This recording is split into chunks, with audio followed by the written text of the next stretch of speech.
Sweyn Forkbeard is remembered to history as one of the fiercest Viking kings who ever lived, carving out an empire, becoming the King of Denmark, Norway and England. He would forge a vast kingdom. His early years are shrouded in mythic grandeur, marked by his induction into the illustrious order of the Jomsvikings, a formidable band of warrior mercenaries renowned for their martial prowess. Under the tutelage of the order's founder Palnatoke, a legendary Viking figure celebrated in the sagas for his unparalleled mastery of combat, Sweyn honed his skills and forged his destiny. His restless ambition knew no bounds, and as a young man, he boldly seized the throne of Denmark from his own father, establishing his authority with an iron fist. His quest for power did not end there.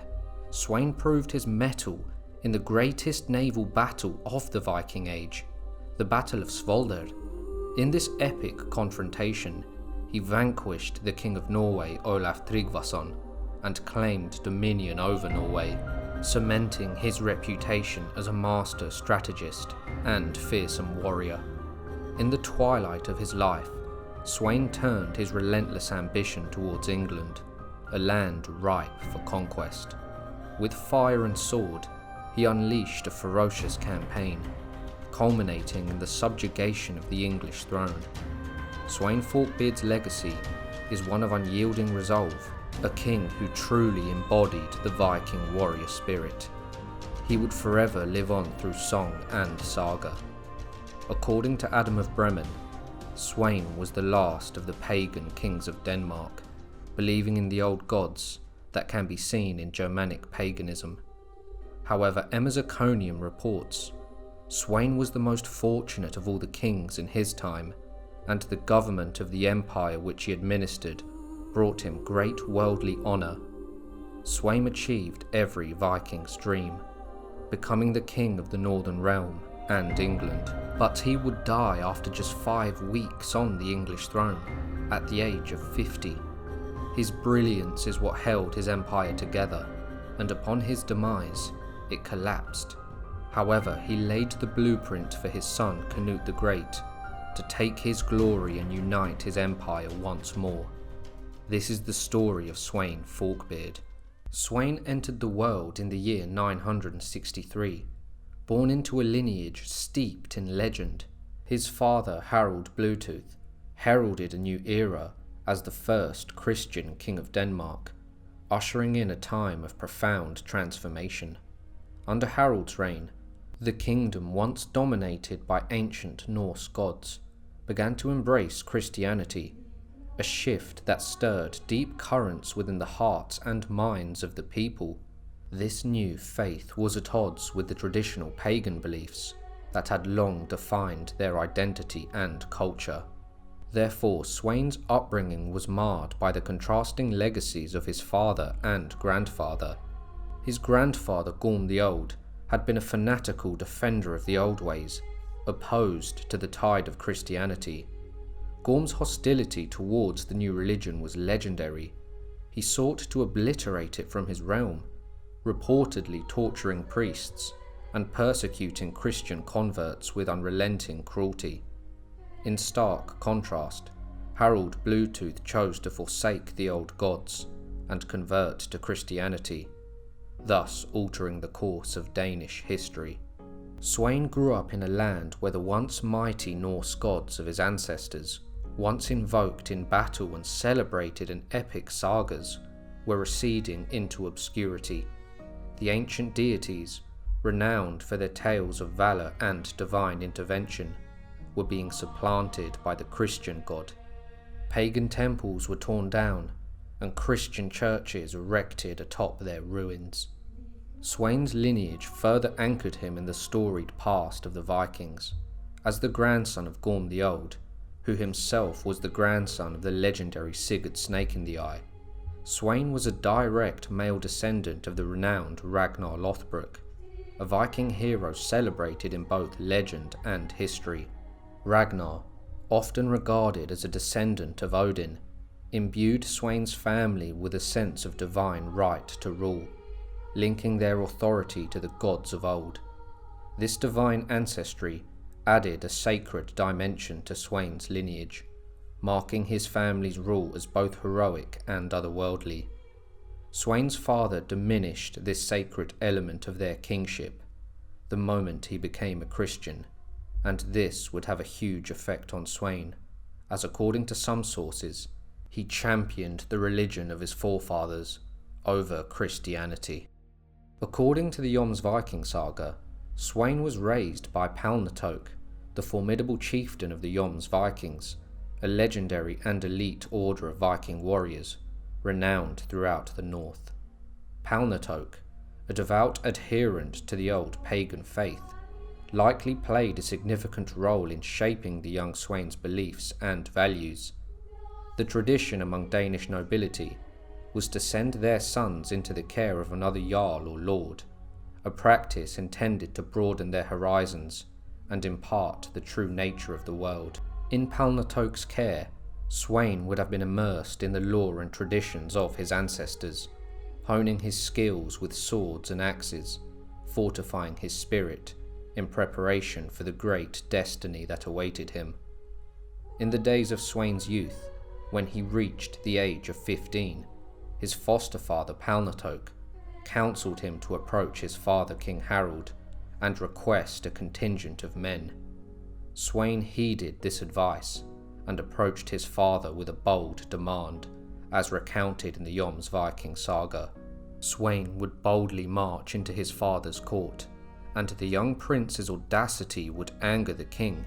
Sweyn said, "Grant me 3 ships, and my foster father will provide another 3. If you refuse, I will inflict harm upon you that will leave a lasting mark." The king, with a cold gaze, responded, "I think you can be bought off this way. Never come back." Thus, Harald reluctantly gave Sweyn 3 ships and a crew of 120 men. These words hinted at a deeper estrangement, foreshadowing Sweyn's exile from his father's court, as their relationship had long been marred by conflict. Throughout that summer, Sweyn unleashed his fury upon his father's kingdom, forging his reputation as a fearsome Viking.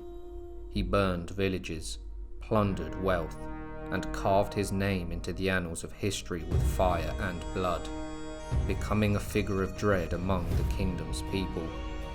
As the snows melted and the spring arrived, Sweyn returned from his exile, bold and unyielding. He again stormed into his father's court, this time demanding 12 ships.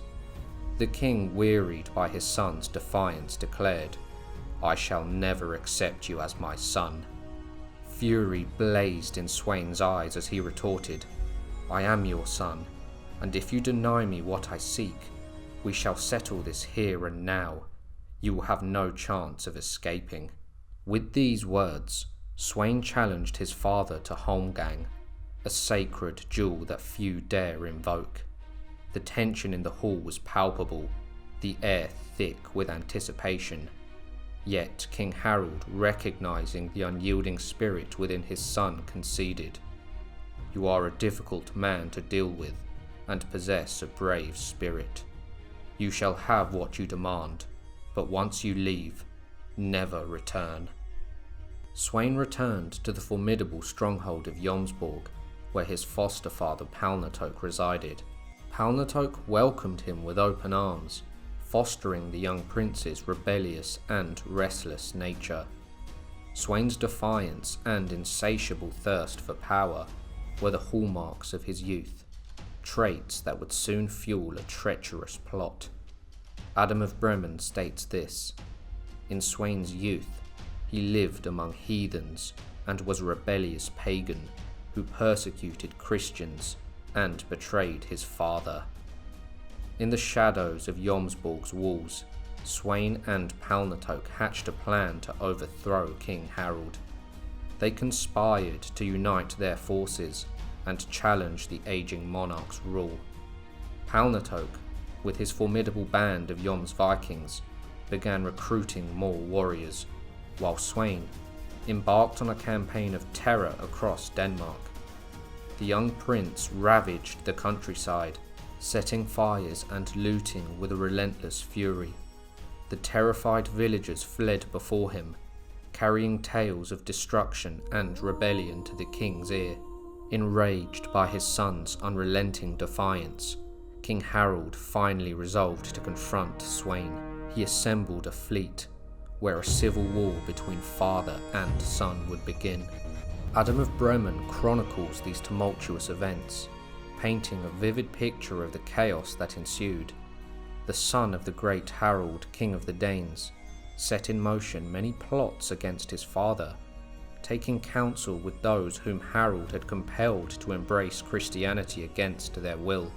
Together, they schemed to strip the king of his throne, exploiting his advanced age and waning strength.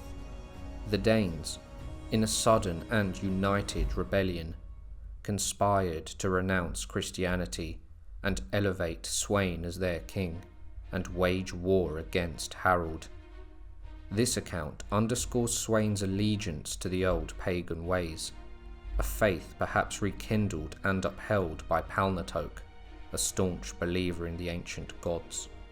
Palnatoke's influence on Sweyn was profound, nurturing a defiant spirit that would stop at nothing to reclaim a kingdom lost to the encroaching tide of Christianity. The stage was set for a clash of titanic forces, with the fate of Denmark hanging in the balance. According to the Jomsvikings saga, King Harald, with a fleet of 50 ships, set out in pursuit of his rebellious son.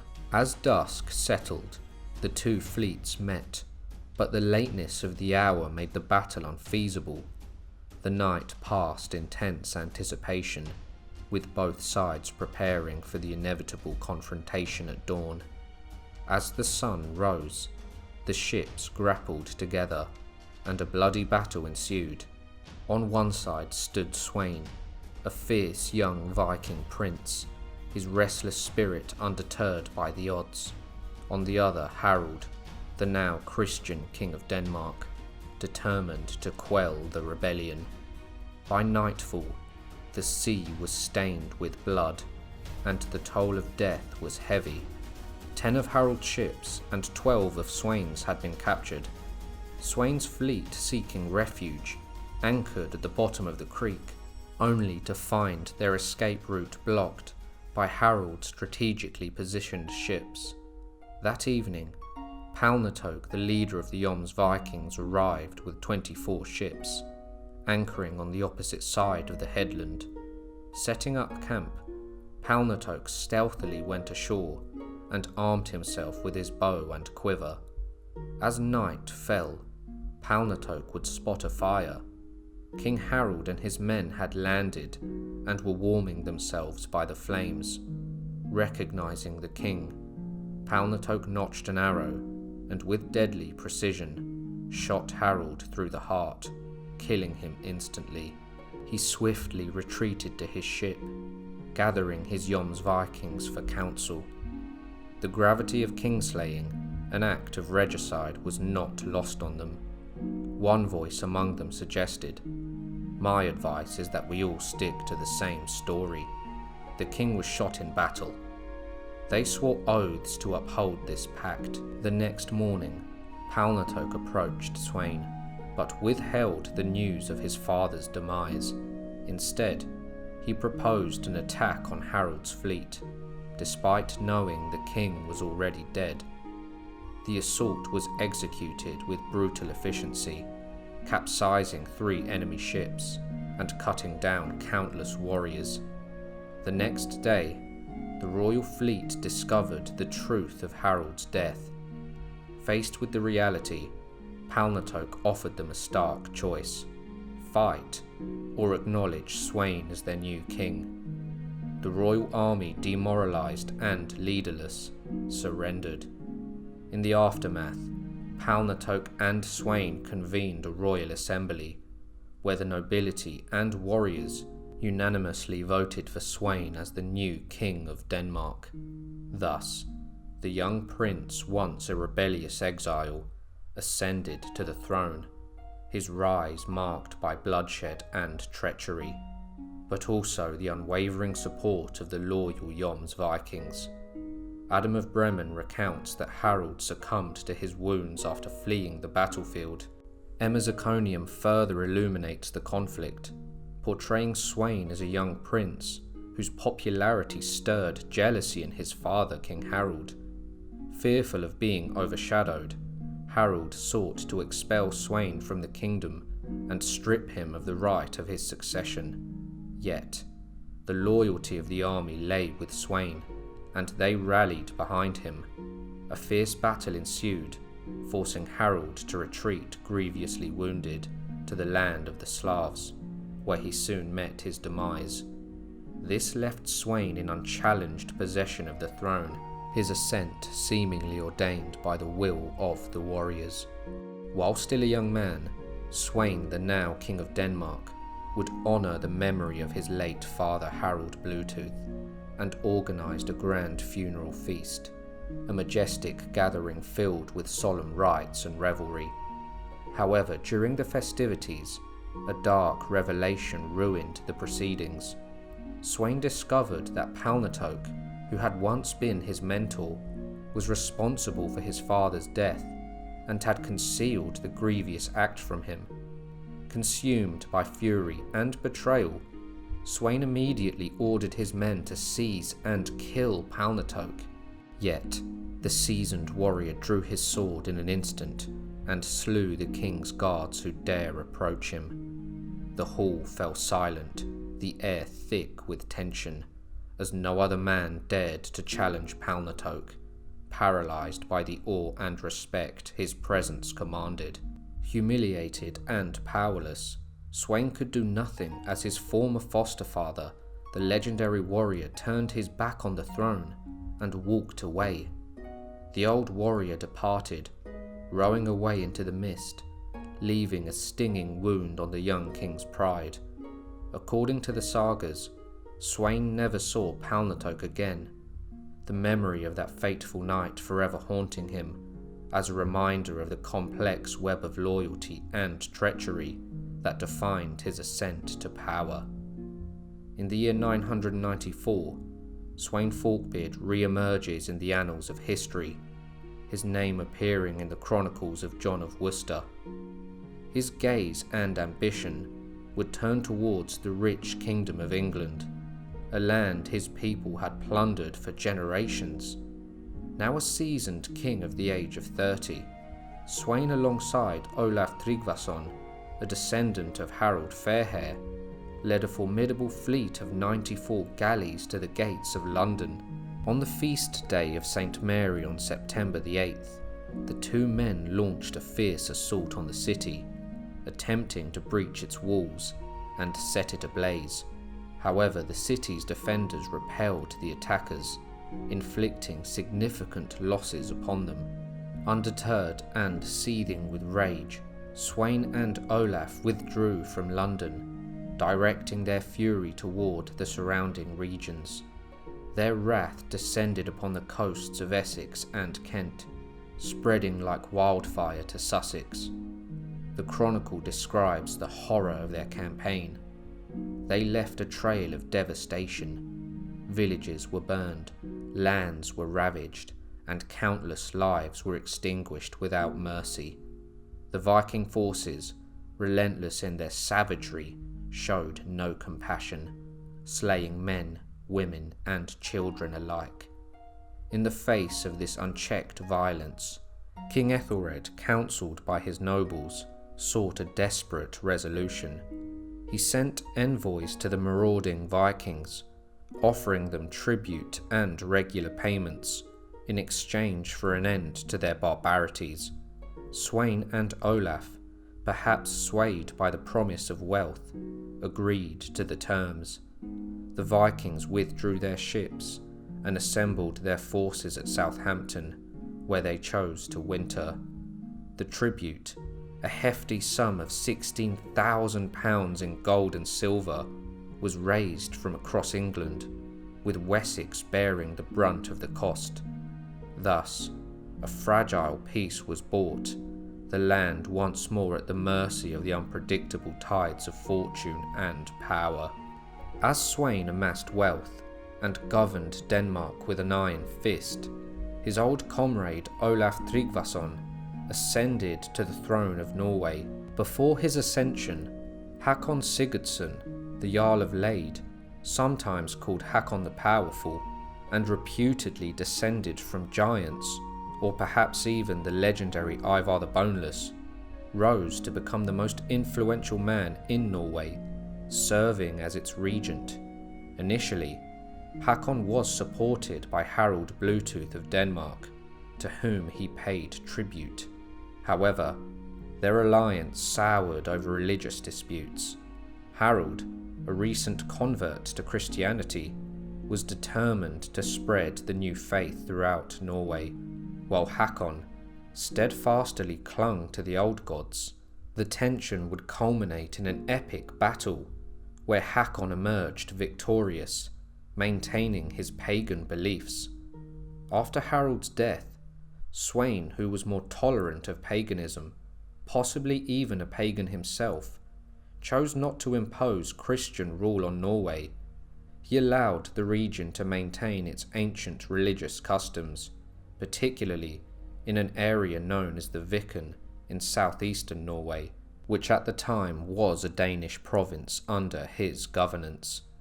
In the year 995, the balance of power shifted dramatically when Hakon the Powerful was deposed and killed by Olaf Tryggvason, who would seize the throne.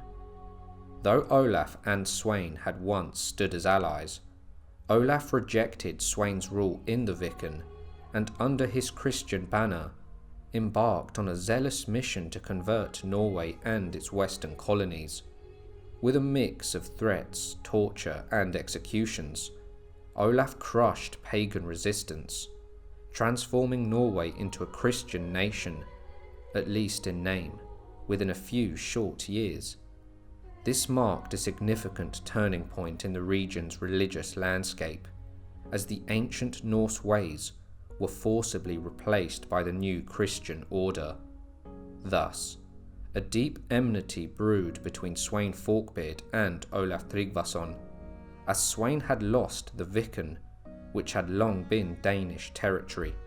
According to the Icelandic historian Oda Snorrason, this animosity was further kindled when Sweyn's sister Tura of Denmark defiantly married Olaf Tryggvason against her brother's wishes. This union was a source of great displeasure for Sweyn, who in response would refuse to pay the dowry that had been promised to his sister.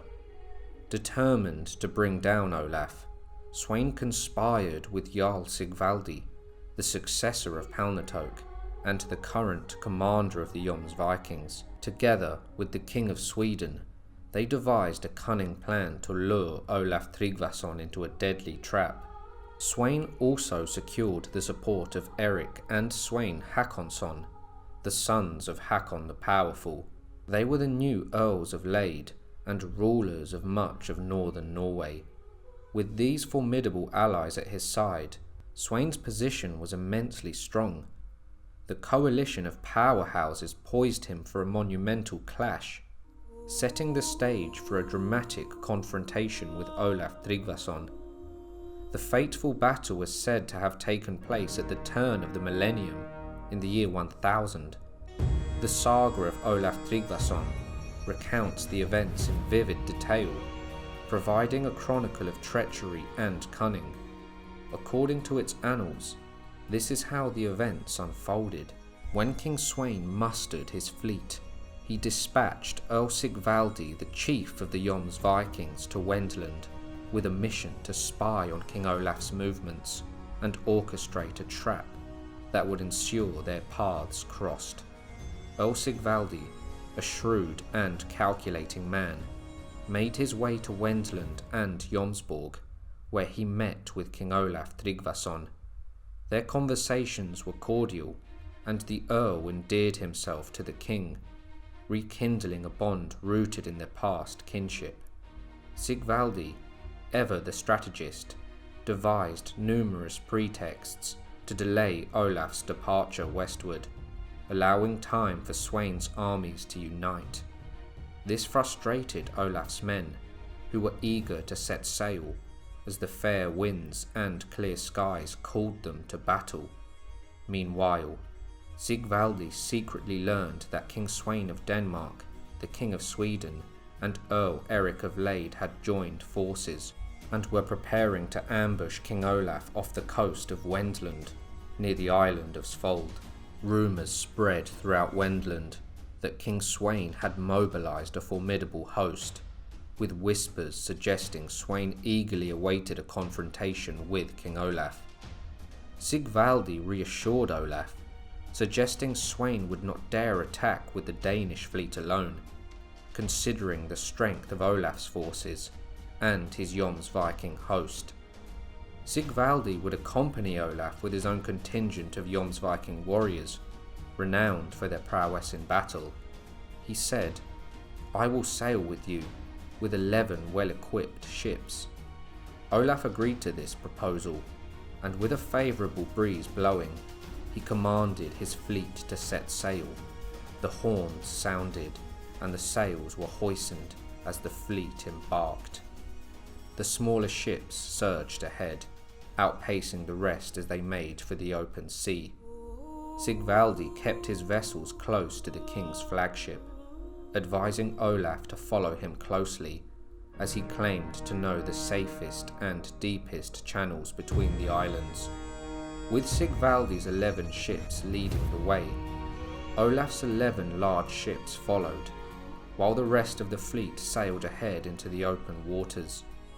As they approached the island of Svolder, a small lifeboat approached, its crew informing Sigvaldi that King Sweyn's fleet lay in wait just ahead. With this knowledge, Sigvaldi ordered the sails to be lowered, and they rowed under the cover of the island.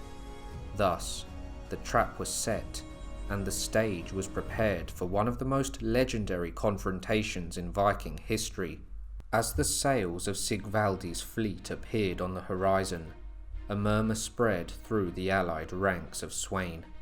One ship in the enemy fleet stood out among the rest, a grand vessel of unrivaled size. King Sweyn pointed and declared, "There sails the Long Serpent." This ship was renowned as the largest and most magnificent vessel ever constructed during the Viking Age, adorned with gold, a symbol of Olaf's power and prestige. Yet, amidst the growing tension, Earl Eric Hakonsson counselled restraint. "Many fine ships sail with them," he cautioned, "and we must wait."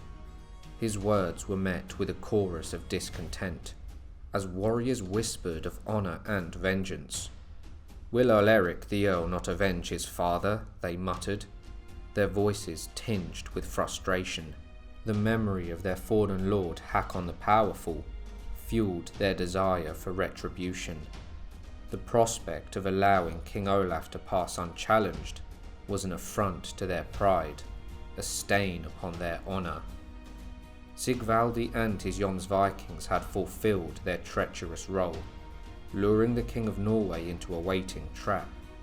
As they prepared to withdraw, having played their part, the tension among the allies reached its peak.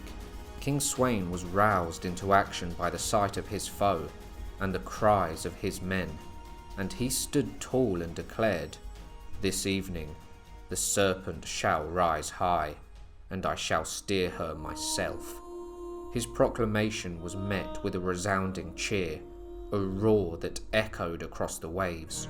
The warriors, fueled by the promise of glory and revenge, hastened for battle. The pact was clear.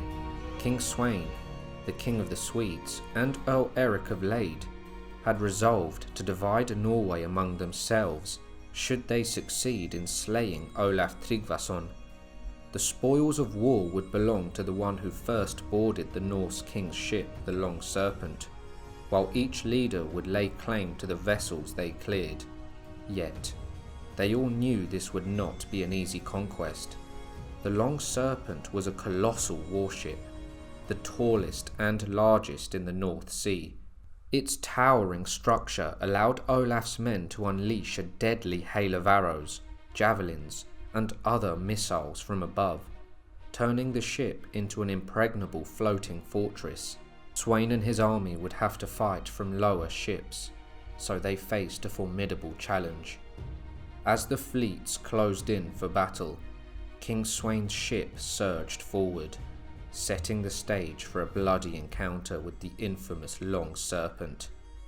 The King of the Swedes and Erik Hakonsson skillfully manoeuvred their vessels into position, their crews bracing for a brutal clash. Olaf's fleet found itself besieged by a relentless storm of violence, the shouts of the warriors mingling with the dying cries of the fallen. Ship after ship of Olaf's fleet fell under the crushing weight of the enemy's assault. Desperate sailors leapt into the freezing waters, choosing the uncertain mercy of the sea over the certainty of death at the hands of Sweyn's marauding warriors. Yet, the Danes faced a formidable opponent in Olaf Tryggvason, who stood defiant aboard the mighty Long Serpent, the grandest Viking ship ever crafted. Sweyn fought with a trance-like fury, his eyes blazing as he clashed with the Norsemen. Despite his ferocity, the towering vessel and its defenders proved a daunting challenge, repelling every assault with grim determination. For hours, the sea ran red with blood, the waters churning with the dead and dying. At last, only the Long Serpent stood, a lone fortress amidst the wreckage of battle. The sagas tell of Erik Hakonsson, who emerged as the battle's hero. He stood tall on the prow of his ship, shielded by a wall of interlocked shields, his men fighting with the fury of the berserkers. Swords, spears and axes clashed against the defenders, but arrows and javelins rained down from above. Erik, undeterred by the storm of violence, led his warriors with unyielding resolve, their war cries echoing across the sea. The Long Serpent became a symbol of defiance and resilience, its defenders' last stand a saga of heroism and tragedy. Driven to madness by the fury of the battle, Olaf's warriors climbed onto the ramparts of their ship, desperate to engage their foes in close combat. Their swords flashed as they sought to cut down any enemy who dare approach. But many of their opponents wisely kept a distance. In their rage, some of Olaf's men, forgetting they were not on solid ground, lost their balance and tumbled overboard, sinking beneath the waves, their weapons dragging them down into the cold depths of the sea. The battle was a blood-soaked melee, a brutal struggle for supremacy. As weapons clashed and bodies fell, the waters around the Long Serpent turned red with the blood of the fallen. Erik Hakonsson seized this opportunity. With an iron determination, he led his men in a daring assault, boarding the Long Serpent as the 15th man to climb aboard. As the battle raged on, many of the Serpent's crew fell, and the defences began to waver. Erik launched another attack, determined to avenge his father Hakon the Powerful, and bring down the man who had been his father's enemy, Olaf Tryggvason. The once impenetrable fortress that was the Long Serpent began to falter. In a final and desperate last stand, King Olaf Tryggvason and his remaining warriors fought valiantly, but the overwhelming numbers of their enemies proved too great. The defenders, surrounded and outnumbered, could not withstand the onslaught. In a last act of defiance, King Olaf chose to leap overboard, refusing to surrender to his foes. Clad in his heavy armour, he sank beneath the waves, the weight dragging him down into the depths of the sea, where he met his tragic end. Following the battle, the victorious leaders divided Norway among themselves. The Heimskringla saga provides the most detailed account of this division, describing it as a threefold split. Sweyn gained control of the Viken district, reasserting Danish dominance over the region. The King of Sweden received Trondheim and several other provinces, extending Swedish influence into the heart of Norway. The remainder of the land, including the western and northern regions, were awarded to Earl Eric, the hero of the battle, and his brother, Sweyn Hakonsson. While King Sweyn Forkbeard claimed overlordship over Norway, echoing his father Harald's dominion over Eric's father Hakon the Powerful, the true power lay fragmented among the victors, each ruling their respective territories with a measure of autonomy. Despite these events, Sweyn would ultimately become remembered in history as the King of Denmark and the Overlord of Norway. Under his rule, he granted the people of Norway religious freedom, a stark contrast to the oppressive reigns of his father Harald Bluetooth and the now dead Olaf Tryggvason. The tyrannical grip of enforced Christianity loosened, and the pagan gods of old could now once again be invoked without fear of persecution. The memory of the previous ruler's harsh measures faded, allowing a new era of relative tolerance and cultural revival to take root under Sweyn's sovereignty.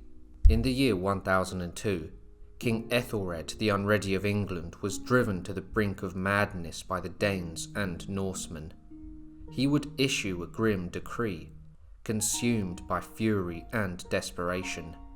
He would order the brutal extermination of all men, women and children living within the Danelaw. This massacre, known as the St. Brice's Day Massacre, was a desperate and merciless attempt to purge the land of Scandinavian influence. The king's wrath knew no bounds. Even his own towns and villages were set ablaze. The long-settled Scandinavians, who had made England their home, were ruthlessly slaughtered without regard for their innocence. Among the countless victims was Gunhild, the sister of King Sweyn Forkbeard of Denmark, along with her husband and children. The slaying of Sweyn's sister ignited a spark of vengeance within his heart. Although Sweyn had not set foot in England for nearly a decade, the news of his sister's tragic end rekindled his desire for retribution, and with a burning sense of justice and a warrior's resolve, he turned his gaze once more towards the rich and troubled Kingdom of England. As chronicled by John of Worcester, Sweyn launched a ferocious assault on the English city of Exeter. With a swift and brutal strike, he stormed the city, tearing down the walls from the eastern gate to the westward gate, leaving a path of devastation in his wake. Laden with immense plunder, he retreated to his ships, the city's wealth now his prize. But Sweyn's thirst for conquest was far from quenched. He and his hardened warriors ravaged Wiltshire, spreading terror and destruction. At the outset of the invasions, Sweyn negotiated an agreement with Duke Richard II of Normandy, whereby the Danes gained permission to sell their spoils of war in Normandy, further allowing the Vikings to make even more coin. The local ealdorman of Wiltshire, Elfric, stood by unwilling or unable to fight. Sensing the weakness of his foes, Sweyn led his forces to the city of Wilton, where they unleashed a torrent of violence, pillaging and burning the settlement to the ground. The flames of Wilton had barely cooled when Sweyn turned his wrath towards East Anglia. Descending upon Norwich, he unleashed chaos upon the city, plundering its riches and setting it ablaze. Ufsaitel, the ealdorman of East Anglia, caught off guard by the speed and ferocity of the Danish onslaught, had no time to muster a defence. In a desperate bid to protect his people, he convened with the East Anglian nobles and sought peace with the invader. Yet Sweyn's hunger for dominance knew no bounds, and just 3 weeks later, he shattered the fragile truce. Under the cover of darkness, Sweyn's forces landed secretly and laid siege to Thetford. The city was sacked, and after a night of ruthless plundering, the Danes set it ablaze at dawn, the flames licking the sky. In a desperate attempt to strike back, Ulfsitel commanded the local populace to destroy the enemy's ships. However, fear or hesitation gripped them, and the orders went unheeded. Undeterred, Ulfsitel gathered his forces. He then swiftly rallied his men for a final stand against the Danes. A fierce and bloody battle ensued, with the East Anglian nobles fighting valiantly, but falling amidst the carnage. Despite the heavy losses on both sides, the Danes narrowly escaped to their ships. The survivors later confessed that they had never faced a more ferocious and determined assault than that delivered by Ulfsitel and his men. Thus, Sweyn's brutal campaign of East Anglia was halted.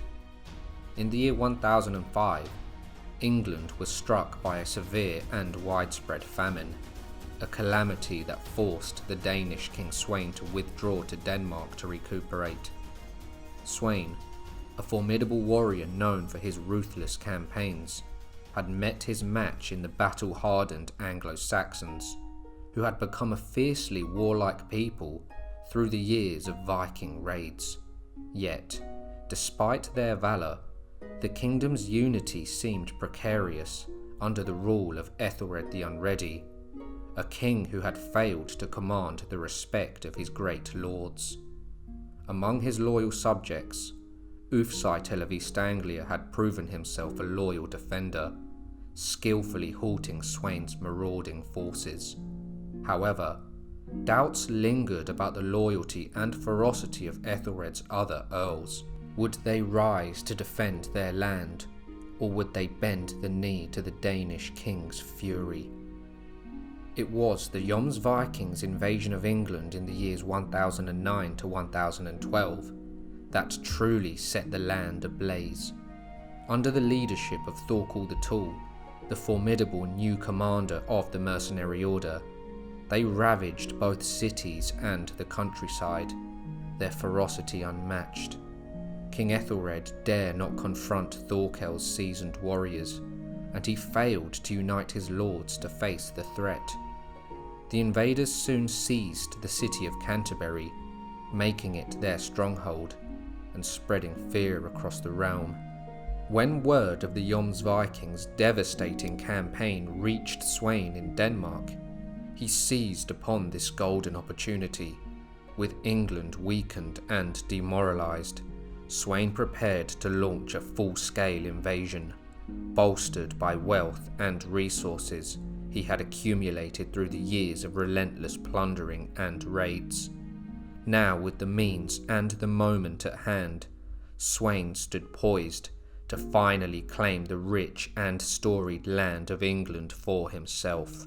According to the Chronicle of John of Worcester, in the fateful year of 1013, King Sweyn Forkbeard launched a campaign of unparalleled ferocity, commanding a formidable fleet that cut through the English seas like a blade through flesh. His ships swept into the port of Sandwich, where he lingered briefly. From there, he manoeuvred around the rugged coast of East Anglia, a shadow in murky waters, and made his entrance into the mouth of the Humber River. His fleet would surge upstream, cutting through the mist-shrouded River Trent to the town of Gainsborough, where he established an encampment. The might of Sweyn's approach was a mighty force, a storm that compelled submission wherever it swept. Earl Uhtred the Bold, the proud lord of Northumbria with his men, would be the first to bend the knee, soon followed by the people of the Five Boroughs. From Watling Street in London to the rugged borders of Scotland, the whole north bowed before Sweyn Forkbeard. However, Sweyn demanded more than mere loyalty. He commanded his new subjects to provide horses and provisions, consolidating his dominion with an unyielding grip. With his forces bolstered and hostages secured, he entrusted his ships and captives to his son Canute, and set his sights on further conquests. Sweyn's army, a tide of devastation, swept across eastern Mercia. Villages were plundered, fields were set ablaze, churches were desecrated as the Vikings cut down every man who dared stand against them. The air was thick with smoke and the cries of the dying, as the ruthless invaders showed no mercy. The carnage would reach Oxford, which fell swiftly. Hostages were taken, and Sweyn's wrath surged onward to the city of Winchester, the ancient heart of Wessex and the cradle of England's kings. The city, overwhelmed by fear, hastily made peace and offered hostages in a desperate attempt to appease the brutal conqueror. The terrified citizens yielded to his every demand, their spirits crushed by the weight of his bloody reputation. The North, Midlands, and Wessex had now bent the knee to Sweyn. All he needed to cement his rule was the capital, London. As Sweyn approached the formidable walls of London, he was like a storm unleashed, determined to seize the city by sheer force and crown himself the King of England. But the city was not unprepared. King Ethelred, bolstered by the unwavering courage of his citizens and the fierce loyalty of Thorkel the Tall, the Jomsviking chieftain, stood defiant. Thorkel, bound to Ethelred through his marriage to one of the king's daughters, led his seasoned warriors alongside the Londoners. Together, they repelled Sweyn's relentless assaults, the walls of London standing strong against the Danish fury. Frustrated but undeterred, Sweyn redirected his wrath towards Wallingford and then Bath, infuriated that his forces failed to take London. His army descended upon these towns like a scourge, plundering and burning with unbridled savagery. As they carved a path of destruction, the landscape was transformed into a wasteland of charred ruins and broken bodies. Such was Sweyn's fury. In Bath, the Danish king paused, allowing his war-weary soldiers a brief respite amidst the chaos. It was there that Ethelmar, the Ealdorman of Devonshire, along with the western thanes, approached him. They came not as warriors, but as supplicants, delivering hostages and swearing fealty in a bid to stave off any further devastation. One by one, the ancient kingdoms of England crumbled under Sweyn's onslaught. The Viking king, with his relentless, bloodthirsty army, set the land aflame, leaving nothing but desolation in their wake. Earls and lords, once proud and mighty, could do nothing but watch in helpless despair as Forkbeard's reign of terror swept across their lands. With Sweyn's demands being met, he strode purposely back to his fleet of dragon-headed longships. The ships, majestic and towering, awaited their sovereign's return, each vessel gleaming under the sun. English earls, lords, warriors, and thanes, a sea of nobles had gathered. They stood in awed silence before him. Sweyn Forkbeard, the legendary Viking who had bent the tides of fate to his will, was now hailed as the King of England by his Viking soldiers and the English nobles alike. The assembly erupted, chanting Sweyn's name in voices that echoed across the tumultuous waters and the land itself. "Forkbeard! Forkbeard!" they cried, their voices a reflection of his overwhelming power. In the heart of London, a pale dread lay heavy upon the city. The very air seemed to tremble with fear as the grim shadow of Sweyn Forkbeard loomed large over the populace. Gripped by tales of his unyielding wrath and the relentless fury of his campaigns, the citizens, now helpless before the might of the Viking king, rushed to offer hostages and implore for mercy. Whispers of Sweyn's savage retribution slithered through the city's narrow streets, filled with grim tales of his past cruelties. These rumours fanned the flames of terror, and in a desperate bid to avoid his wrath, the gates of London were thrown open to Sweyn's army. The citizens, their hearts heavy with fear, bowed to the inevitable, submitting to the conqueror whose name had become synonymous with unrelenting destruction. As the Viking king's forces poured into the city, London was gripped by a bloody siege of submission, the populace cowering beneath the blood-stained banner of Sweyn Forkbeard, who now stood as the undisputed ruler of England, his brutal conquest etched in the very soul of the land. In the wake of this turbulent upheaval, King Ethelred, witnessing the relentless advance of Sweyn's dominion and the disintegration of his own realm, took a fateful and desperate measure. He ordered the exile of his queen Emma of Normandy, along with his sons Edward and Alfred. Their departure signalled the twilight of an era and the dawn of a new age under Sweyn's iron rule. As the line of Wessex crumbled, their king fled to the safety of Normandy, leaving Sweyn to emerge as the supreme sovereign of England by right of conquest.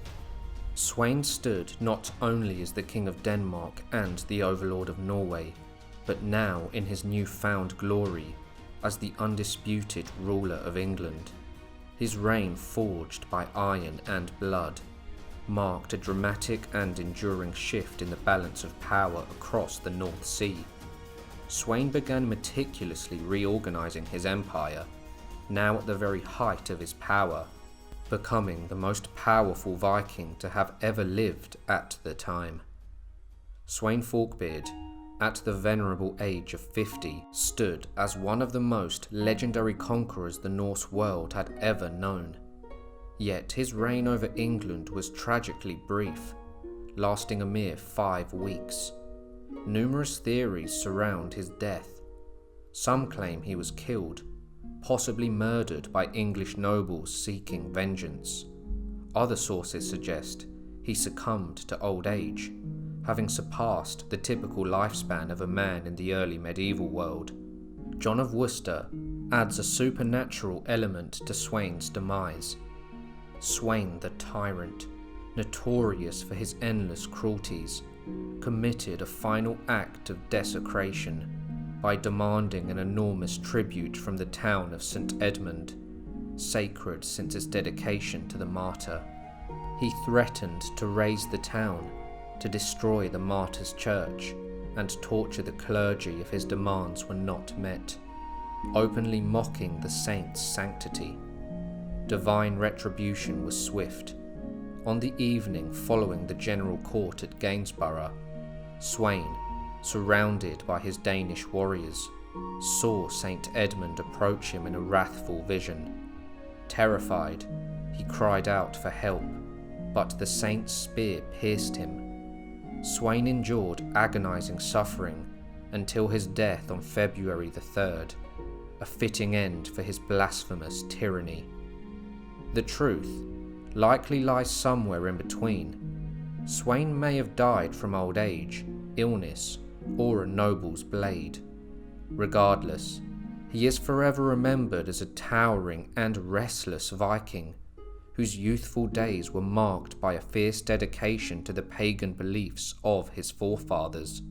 Adam of Bremen recounts that Sweyn's fortunes took a divine turn upon his conversion to Christianity. He claimed that God's favour bestowed upon Sweyn the strength and success that characterised his many conquests and battles.